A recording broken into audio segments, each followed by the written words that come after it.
প্রসাদটা কিসের? জগন্নাথ দামে তো প্রসাদ না তো ওটা।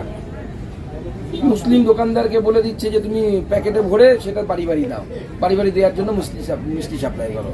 আর সেই মুসলিম দোকানদার, মিষ্টির দোকানদার বলছে এখানে হালাল মিষ্টি পাওয়া যায়। তার ভিডিও পাওয়া গেছে। হালাল মিষ্টি কি জগন্নাথ দেবের প্রসাদ হতে পারে? আমার নিজের এলাকায় বালুরঘাটে বলেছে মিষ্টির দোকানদারকে, লোকাল দোকানদারকে, যে ছোট ছোট প্যাকেটে মিষ্টি দিন, এটাই নাকি জগন্নাথের প্রসাদ। সত্যি কথাটা বলতো মমতার প্রসাদ, তাও লোককে দিত, লোক যদি নেওয়ার ইচ্ছে হতো নিত। কিন্তু জগন্নাথ দেবকে নিয়ে মিথ্যে কথা বলা, এই যে হিন্দু ধর্মকে নিয়ে সবসময় ছেলে খেলা করার যে মানসিকতা, কারণ হিন্দুরা সহ্য করতে পারে, সহন শক্তি বেশি। মমতা ব্যানার্জির হিম্মত আছে যে নিউ টাউনে সুজিত বসুকে বলবে একটা কাবা বানা দেখি, আমি জগন্নাথ ধাম বানিয়েছি, তুই এটা কাবা বানা।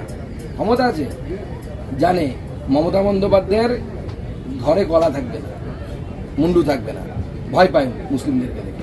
হিন্দুরা যেদিন এরকম হবে ভয় পাবে, হিন্দুদেরকে দেখে মমতা বন্দ্যোপাধ্যায় ভয় পাবে, তৃণমূল নেতারা ভয় পাবে।